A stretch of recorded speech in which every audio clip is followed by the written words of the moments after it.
Good morning, it's Sunday and welcome to Saba's Way of Life.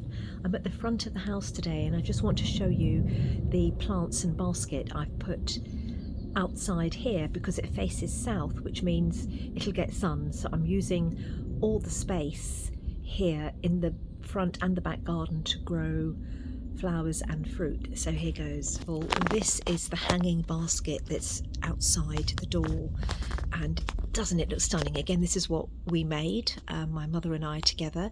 Those of you who've been watching all the videos will see how we put this together and understand that the actual act of putting it together was not just about the flowers and the baskets. It was about interacting with my mother, getting her involved in her old age, which is what keeps her happy and actually acts and strives towards her longevity, living, not just existing, the living dead, but living. So look how beautiful this looks. Right, now down here I've got a big you can see pots of tomatoes. So these are tomatoes growing. It faces south, so they're about to fruit very, very soon. And I've got calendula in front. Again, that acts as a companion plant, keeping pests away, and it's working actually. And there's 3 more over here, pots with tomatoes at the rear and just flowers at the back. Over here I've got a grass. Now this grass came from the United States. I had a friend who had brought me a tiny bit over, and it doesn't like quality soil, and I wanted to keep it because, see, these types of grasses you can put in between in the pavements and they just grow. So I've been diligently over 2 years, I've got 2 pots now, trying to keep it alive. It's working. It needs lots of sun, and then I can divide it and put it into different areas in the garden. Another little pot, and there's another one here, tomato at the top and down at the bottom. Now when I'm planting these pots, I don't put soil all the way down. I put leaves and sticks and all sorts of things, and then the compost and soil at the top. You don't need to put it all the way down. Right, let's just go back into the garden and I can show you what I've been doing this morning. So here we have,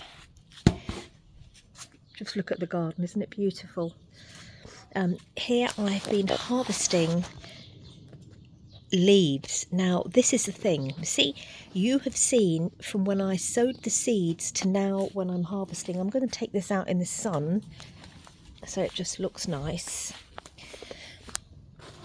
And what I've got here, I've been harvesting mint. I've kind of cut the top off so it doesn't flower. Lots of mint here, and I'm going to make a mint and coriander chutney. Lots of spinach. There's spinach leaves that I've harvested from all the different plants. And then I've got here, as I said yesterday I was going to do, curly leaf kale. I'm going to make a lovely salad with that, pine nuts. I'm going to massage it with olive oil, and I'll get some ideas off of YouTube or Google. Well, I don't like using Google, but you know what I mean, off the net. And over here I've got the tender stem broccoli, and again I've been, look, this you can eat. It's like the tender stem broccoli, but it's very tender. And I eat the flowers as well. Sometimes I give some of it to the hens. Some of the older leaves or down at the bottom I gave to the hens. So there's a lot going on here that I've harvested. And you know, the point I want to make, let me just put this away. The point I want to make is that, see, now I'm eating everything from my land. You've seen I've got 65, 70 square foot of land, and that's it. And in that I've grown everything, and it's enough for me and my family. Now when I say my family, it's my mother, father, and even some neighbours that I hand this to. So when you're harvesting, and now I'm harvesting every day, so what I've got over there is packed with nutrition because it's only as good as the soil it's grown in. Now the first year the soil was quite poor. But you see, I've been working my soil, and by that I don't mean just digging it. I've created a compost heap. I've got hens, and last year, for the year before that, I had rabbits. I was breeding rabbits myself. I learned how to dispatch rabbits, so their poop, which was cold, like a cold manure, and the chicken poop, which is hot manure, together, they're very, very fertile for the land. I don't have the rabbits now. They're a lot of work. I can't do everything, but I've learned a lot. Now I know how to breed them. I know how to look after them. It's a skill. I know how to dispatch them. I know how to skin them. I know how to gut them. I've learned how to do that. There's no fear around it, and there's an understanding of how it's done in the right way. Not this mass murder of animals. It's understanding how it's done. Okay, so here I am now. The only thing really that I buy is my meat, and I go to a local butcher. I buy my meat, my milk raw, or if I can't at the moment, I buy unhomogenized. The point I'm making, it's a slow process. It takes time. It's a way of life, so you build it slowly. My soil is really rich now because, first of all, it knows me. Everything in the soil now over the last 2, 3, 4 years has been nurtured by my hands. Everything that's in the compost is what I eat, and then I put in the compost heap. Yes, I buy some compost outside. Doesn't matter. You've got to look at the big picture. You've got to look at the whole. You've got to look at the energy behind what I'm doing as well. You've got to understand how these things work. It's a process.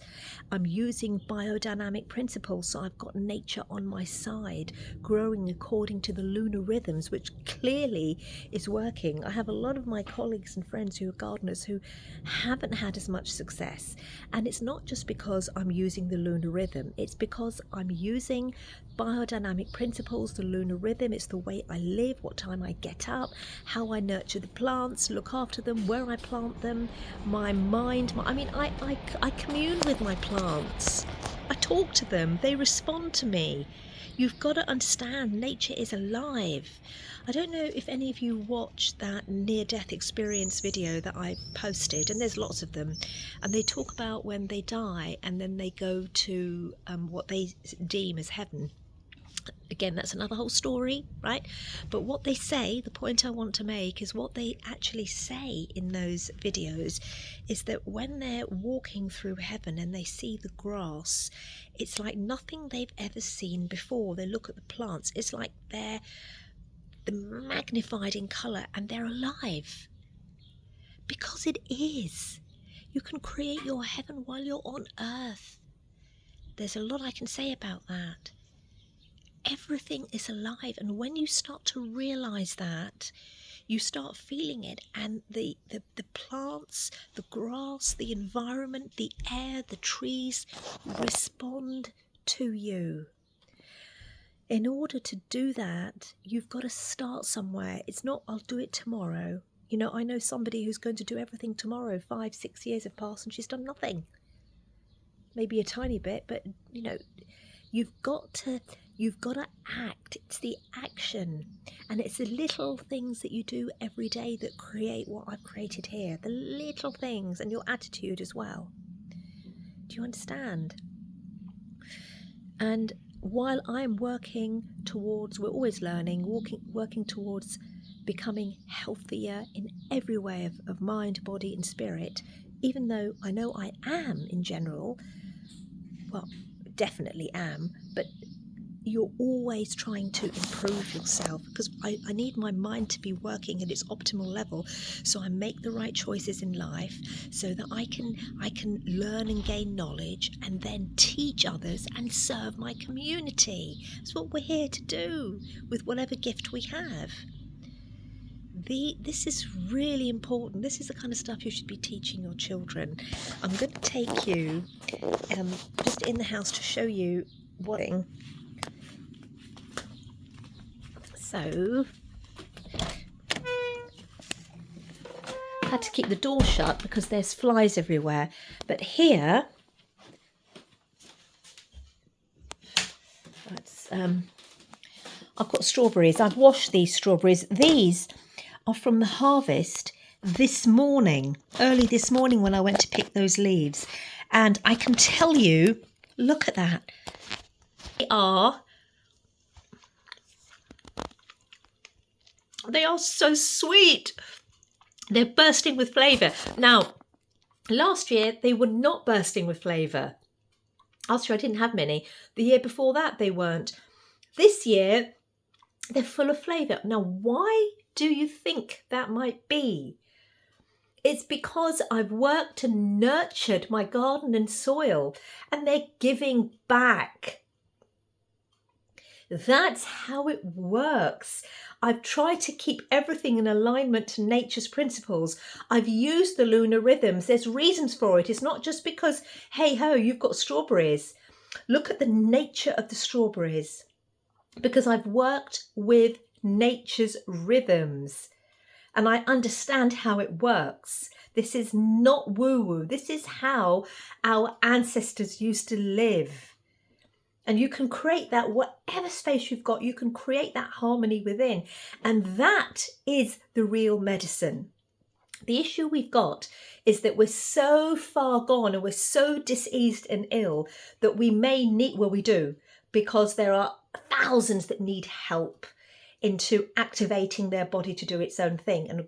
And keep that word in mind, activation, because with all the study I'm doing, I'm learning a lot about what the mainstream calls biohacking, because people love those kind of words. But actually, it's using nature's medicine and a concoction of certain herbs together, synergistically put together in a capsule form to actually target certain areas of your body to activate itself so that the immune system fixes and sends messages throughout the entire body through biomolecular pathways to heal whatever diseases there are in your body. And these things take time.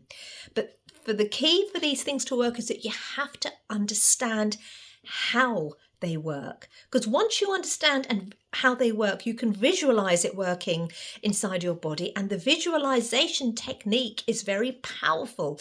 Visualization healed me from Crohn's without any biohackers or activators or any kind of medication, just food and keeping still in sunlight and visualizations. It was the visualization that was powerful, but it's everything in unison. This is so important to understand. Now, with these strawberries, I'm going to look everything in my home now. I'm working towards everything being homemade. Homemade strawberries, homemade yogurt with unhomogenized milk. This is cream that you see on the top that's gone cold. This was quite watery, so I put the watery yogurt in here, and I'm going to make a lassi later on in the day. It's a very hot day today, and lassi cools the body down when it's whipped with water and either a little bit of salt and maybe some ground cumin or something, or you can put a little bit of sugar in it. It doesn't matter. It cools the body down because the sugar is synergistically working with the yogurt and the water that's been blended, right? So I'll have that for breakfast today. Will be strawberries and some homemade beautiful creamy yogurt. I've got eggs here, and I get eggs every day, and these are from my hens. So you can see everything I'm doing is preparing to, is just homemade. And I'm going to talk to you about these supplements, which are not your mainstream supplements. These are activators that I've been testing and I'm interested in. I've been helping others. I've got others who need help, and now I know how they work. I've been helping them with this. So these are things I'm going to share with you. Don't forget, I've now opened up my Instagram channel so that I can share really quality information with you. Saba Jackson, A Way of Life, I think. It's just set up. Only put one post up, but go and have a look there as well.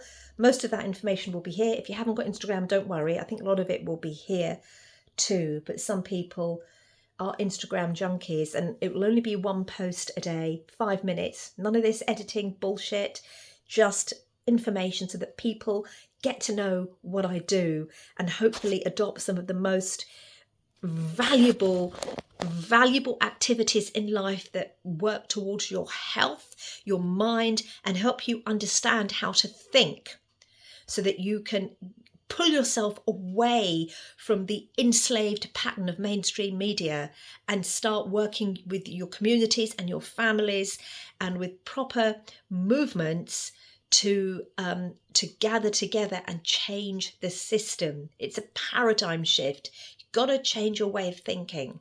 You've got to connect with nature's principles. That's the key. You start seeing things very clearly. You know, I've always said, if you really want to get value from an individual, look at how, it doesn't matter how clever they are or what they do. Watch and observe how they spend their life and what they do every day and how balanced they are. Doesn't matter whether you're a professor and you've got 100 degrees and you speak well. When you are vibrating at a very high frequency because you're living a certain way of life, you will not be manipulated by someone with degrees, somebody who's clever, somebody who has got lots of money. It won't work because you'll be so at balance and ease with yourself that you will be able to understand what is valuable from those individuals, and that's good, but that side, no, that doesn't work for me. Because you're very sure of yourself, and being sure of yourself isn't an arrogance. It's a positive arrogance. Be careful how words have been manipulated. It's you saying, I know who I am. But to trust that, you really must be vibrating at a positive high frequency. So who you are around, your environment, what you eat, when you sleep, what you eat is so important. Are you moving? Activity? Is your blood flowing? Are you in alignment with nature? Do you spend time in stillness and contemplate? Anyone can say contemplate and do this. Do you do it? It's so powerful. You become the real superhuman being. You know who you are.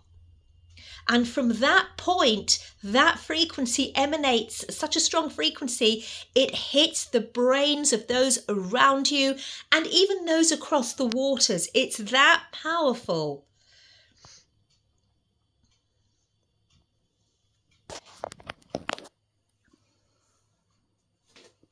So just another look in the garden. I have to deal with that creak in the door. I want to just, I'm barefoot and I just want to, look at the grass. Just look at the grass. Lush. Even if, there's a bit of mint there.